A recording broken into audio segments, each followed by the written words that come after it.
ચાલો તો આપણે આજે બટેકા પૌવા બનાવશું. તો આ તેલ લઈ લીધું છે, 1 ડોકલી તેલ લીધું છે અરાઉન્ડ.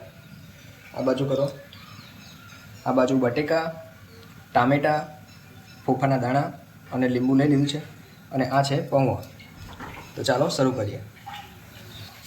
ચાલો તો સૌ પ્રથમ રાઈ એડ કરી દઈશું, થોડીક હિંગ અને 1 લાલ મરચું. પછી આપણે બટેકા કાપેલા એડ કરી દઈશું અને સારી રીતે મિક્સ કરી દઈશું.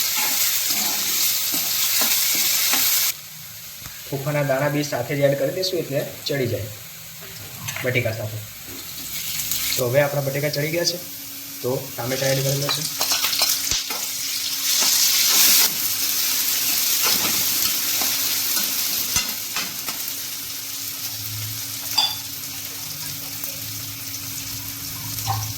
ટામેટા એડ કરી થોડુંક પાણી રેડશું, તો જેથી આપણે મસાલો કરીએ તો મસાલો બળી ના જાય.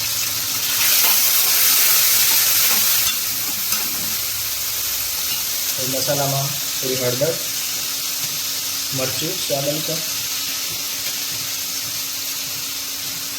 અને મીઠું સ્વાદ અનુસાર. આનો ટેસ્ટ વધારવા માટે આપણે થોડી ખાંડ એડ કરી દઈશું. પછી સારી રીતે મિક્સ કરીશું.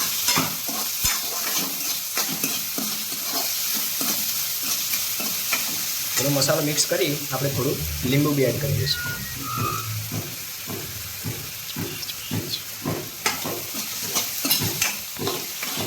મસાલો જ્યાં સુધી બાજુમાં થોડો ચડે ત્યાં સુધી આપણે પૌવા લઈ લીધેલા છે અને પૌવામાં થોડું પાણી એડ કરી એને સારા ભીગોવી લેશું. આમ હાથેથી સારા અંદર પાણીમાં ડૂબડૂબડ થઈ જાય ત્યાં સુધી એને પલાળી રાખવાના અને પછી પાણી એમાંથી નીકાળીને એડ કરી દઈશું. તો હવે થોડા આપણા પૌવા એકદમ ઢીલા થઈ ગયા છે, તો આમાંથી પાણી નીચે લેશું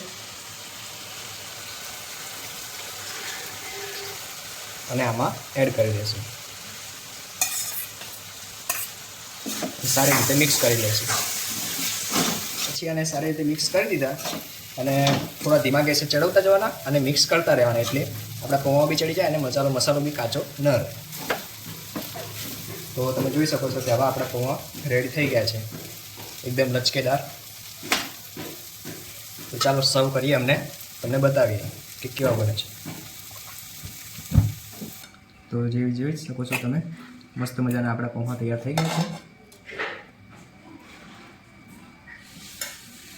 પરથી થોડા ધાણા જો તમને ભાવતા હોય તો એડ કરી શકો છો તમે.